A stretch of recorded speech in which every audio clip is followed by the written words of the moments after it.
Assalamualaikum warahmatullahi wabarakatuh. Halo teman-teman, nama saya Naufal Diransyah. Dan di video ini kita akan lanjutin lagi seri tentang SFML. Pada video sebelumnya kita sudah belajar bagaimana cara load sprite atau memuat gambar ke dalam window. Kemudian tadinya di video ini saya akan bahas tentang audio, tapi saya percaya kalau misalnya video ini lebih cocok buat bikin pergerakan player terlebih dahulu atau pergerakan sprite itu terlebih dahulu. Di video ini kita akan bahas tentang pergerakan sprite-nya dengan 8 arah ya. Kayak gini, gini. Oke. Saya nggak tahu ini apa, arahnya apa. Timur, barat, saya buta map. Oke, pokoknya itu ya. Nah, di sekarang kalian mungkin saya sarankan sudah mempelajari apa itu vektor dalam matematika, tentunya bukan dalam desain ya. Yang penting Anda paham dulu itu adalah besaran yang mempunyai arah ya. Kalian nggak perlu jauh-jauh belajarnya, tapi kalau misalnya kalian pengen jauh ya boleh sih. Tapi di sini kita nggak akan lebih dalamin matematikanya karena mungkin bakal di handle sama CSFML-nya. Oke. Ini adalah yang kemarin ya. Kemarin kita punya ini file. Ini juga bisa kita hapus, tapi sekarang nggak apa-apa sih, ada juga. Kita buka aja dalam langsung kita buka dalam Visual Studio Code seperti ini. Kemudian ini adalah kode dari video sebelumnya, dimana kita punya dua player di sini ya, atau dua sprite. Pertama-tama kita harus bikin yang namanya vektor 2 float ya. Ini kita akan jadikan sebagai direction. Direction ini ya arahnya itu ya, arah kita bergerak nanti. Ini kita pakai vektor 2 karena ya vektor itu besaran itu yang punya arahnya gitu. Dimana kalau misalnya x-nya 1 mungkin nanti dia akan ke kanan gitu, oke.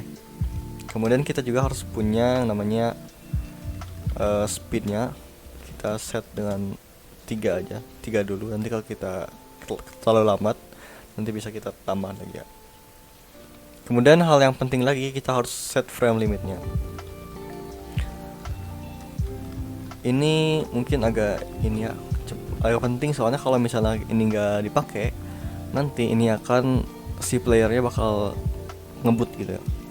Kita set frame-nya 60 aja, frame limitnya. Kemudian ini udah kemudian kita di sini kita cek event. Jika event type-nya itu SF event keyboard key presser. Kemudian jika SF keyboard is keyboard is jika key code sama dengan SF keyboard left misalnya ya. Kemudian nanti kita set si direction x nya nanti kita set ke negatif 1,0 karena kita bergerak ke kiri ya. Kita set x nya dulu di sini, x nya doang. Kita set ke negatif 1 artinya kita bergerak secara horizontal ke kiri. Kita lakukan hal yang sama di sini dengan ininya right. Kemudian x-nya ini kita setnya 10. Nah, kemudian di sini kita kan mau bikin yang ini ya, yang up down.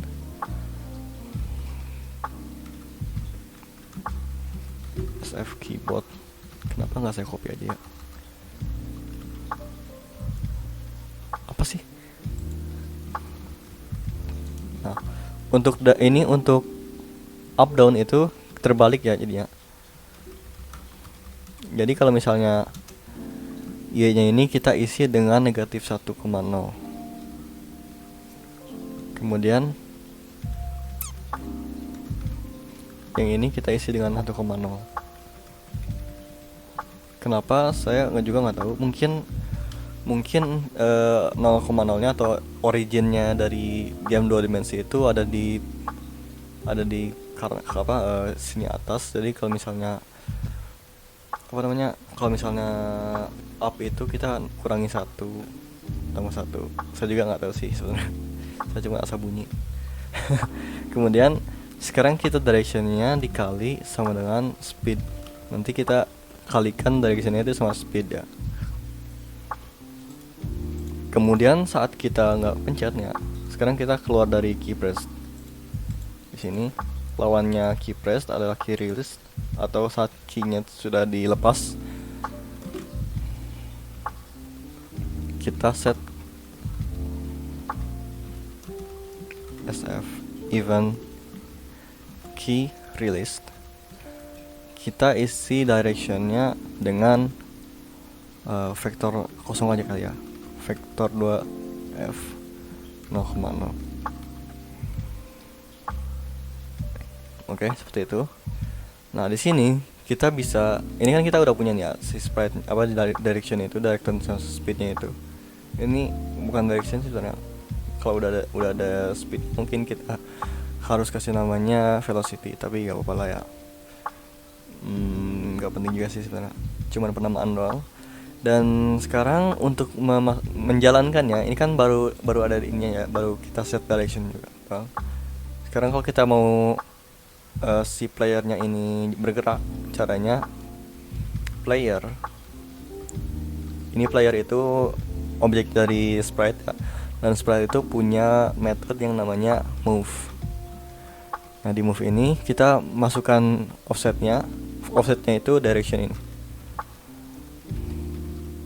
Nah, sekarang kalau kita compile, harusnya kita jalan ini ya, punya sprite yang berjalan.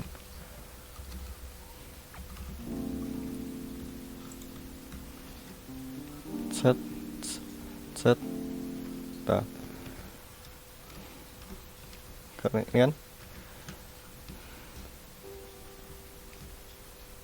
ini kalau kita lihat-lihat, kalau kita perhatiin, kalau misalnya kita berjalan secara diagonal seperti ini, dia akan lebih cepat ya. Itu karena kita harus normalisasi terlebih dahulu. Saya sudah coba buat penjelasannya di dalam video ini, meskipun ini dalam Godot Engine, tapi di sini ada penjelasannya. Di sini bagian sini kalau saya. Nah, ini itu ini penjelasannya.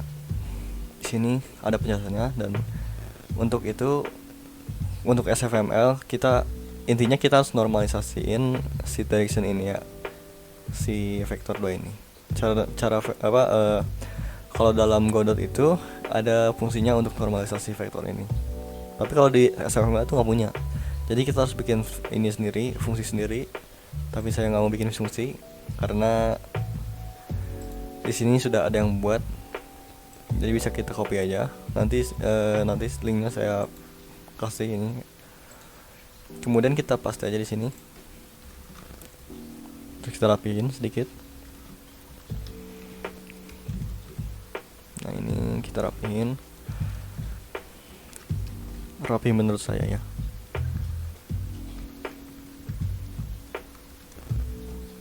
Nah, di sini ada square root, ini dia ada di dalam library C-math seperti ini. Sekarang kalau kita lihat,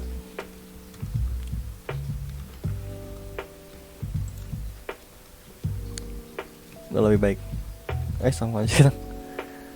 Ini belum, soalnya kita belum ini ya, salah tadi.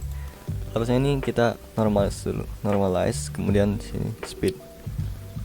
Salah. Movement. Atau enggak gini aja. Normalize direction kali speed.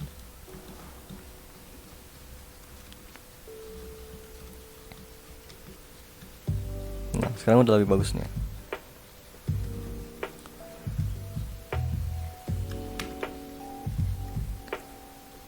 Sekarang kita bisa lihat si player ini ada di belakang si player 2 ini.